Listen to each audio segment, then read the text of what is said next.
राज्याचे उपमुख्यमंत्री पुण्याचे ते या ठिकाणी नसताना सुद्धा धरणातून पाणी वाहिलंय। पुण्यातील पूरस्थितीवरून राज ठाकरेंचा पालकमंत्री अजित पवार यांना टोला।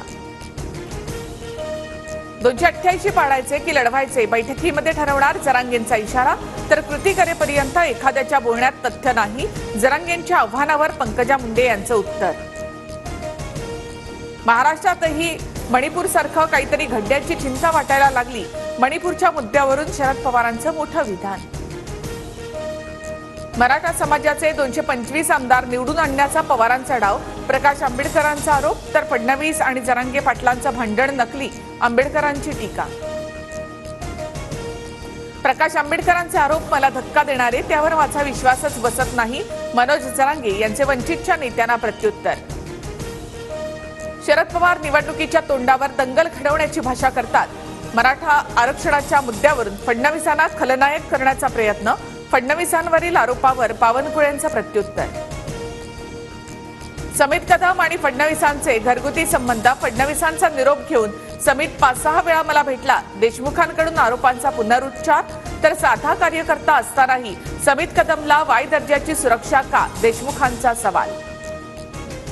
देशमुखांचं डोकं फिरलंय, फडणवीसांना डॅमेज करण्यासाठी आरोप। मी जनसुराज्य पक्षाचा अध्यक्ष, बैठकीच्या निमित्ताने फडणवीसांसोबत भेटीगाठी, समित कदम यांचं स्पष्टीकरण। देशमुखांनी फेक नॅरेटिव्ह पसरवू नये, समित कदम यांचे पवार आदित्य ठाकरे यांच्यासोबतही फोटो। फडणवीसांवरील आरोपानंतर केशव उपाध्येंचा पलटवार। फडणवीस राजकारणातील कळीचा नारद, समित कदमचा आरएसएस आणि फडणवीसांशी संबंध, संजय राऊतांचा मोठा दावा।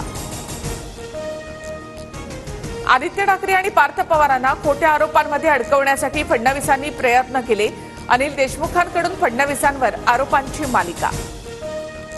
2.5 वर्षानंतर विरोधकांचा संभ्रम निर्माण करण्याचा प्रयत्न, राजकारण करण्यापेक्षा राज्याच्या विकासाचा विचार करा, चंद्रशेखर बावनकुळेंचं प्रत्युत्तर। अपात्रतेच्या याचिकेवर अजित पवारांच्या राष्ट्रवादीला 8 दिवसात लेखी उत्तर देण्याचे आदेश, सुप्रीम कोर्टात पुढील सुनावणी 3 सप्टेंबरला। दादांसह 41 आमदारांना अपात्र करण्याची जयंत पाटलांची मागणी। दिंडोरी विधानसभा मतदारसंघात नरहरी झिरवाळच प्रतिनिधित्व करणार, सुनील तटकरेंकडून उमेदवारीची घोषणा, झिरवाळ पितापुत्रात लढत होण्याची शक्यता। मी त्याचा बाप, तो माझा बाप नाही, तो माझ्या शब्दाबाहेर जाणार नाही, मुलाच्या उमेदवारीवरील प्रश्नावर नरहरी झिरवाळांची प्रतिक्रिया, गोकुळ झिरवाळ यांची पवार गटाकडे उमेदवारीची मागणी।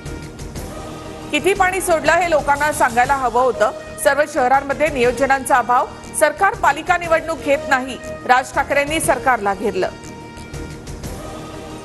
खडकवासला धरणातून 25,000 क्युसेक्स, मुठा नदी पात्रामध्ये विसर्ग सुरू, भिडे पूल पुन्हा पाण्याखाली, पुणेकरांना सतर्कतेचा इशारा। कोल्हापूरमधील पूर ओसरला, धरण क्षेत्रामध्ये पावसाची उघडीप, पंचगंगा नदीच्या पाण्याच्या पातळीमध्ये हळूहळू घट, तरी पुराच्या पाण्याचा प्रवाह मोठा असल्यामुळे नागरिकांना सावधानतेचं आवाहन। 31 जुलैपर्यंत मराठवाडा, नाशिक, सांगलीसह कोल्हापूर, पुण्यामध्ये मध्यम पावसाची शक्यता, तर 1 ऑगस्ट पासून पुन्हा जोरदार पावसाचा अंदाज। नाशिक सिटीलिंक बसच्या कर्मचाऱ्यांचा संप अखेर मागे, 5,000 पगारवाढ आणि 1 रुपया प्रति किलोमीटर इन्सेंटिव्ह वाढवण्याचा प्रशासनाचा निर्णय, शहरातील बस सेवा 3 दिवसानंतर पूर्वपदावर। यूपीएससी नंतर आता एमपीएससी मधील दिव्यांग कोटा रडारवर, 8 अधिकाऱ्यांच्या प्रमाणपत्रावर संशय, चौकशीमध्ये दोषी आढळल्यास एमपीएससी कायमचं ब्लॅकलिस्टेड करणार।